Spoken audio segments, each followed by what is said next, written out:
ملګرو د واتس اپ درته درې پټ او ډېر زیات ضروري سیټینګ درښایم. دغه ضرور زده کړئ، ستاسو کله ناکله په کار راتلی شي. دغه لپاره راشئ په خپل موبایل کې واتس اپ راواړوئ. په واتس اپ کې به تاسو بره په دې 3 ډاټ کلیک کوئ. دلته به تاسو په دې سیټینګ باندې کلیک کړئ. دلته دا دویم اپشن دی پرایویسي، په دې به کلیک واخلئ. په دې کې دا اولنی اپشن دی لاست سین ان انلاین، په دې به کلیک واخلئ.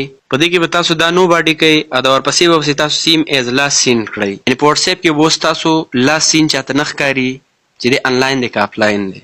بل سیټینګ دپاره به لږ شانې بیک شئ او لږ ښکته به راشئ الاو کیمرا افیکټس، دا به تاسو سره آپ وي نو دا به آن کوئ او په دې کنټینیو به کلیک کوئ.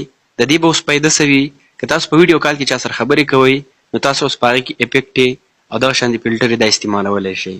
د دریم سیټینګ دپاره به لږ بیک شئ او لږ ښکته به راشئ. دلته به تاسو یو اپشن درکړي سټوریج اینډ ډاټا، په دې به کلیک واخلئ. په دې کې دلته دا یو اپشن دی یوز لیس ډاټا فار کال، دا به تاسو سره آپ وي نو دا به آن کوئ. چې کله هم تاسو اډیو ویډیو کال باندې چا سره خبرې کوئ نو ستاسو ام بي به کمه خرج کیږي، یعنې په کمه ام بي به تاسو خبرې کولی شئ. که ویډیو مو خوښه شو ملګرو سره لازما شیر کړئ.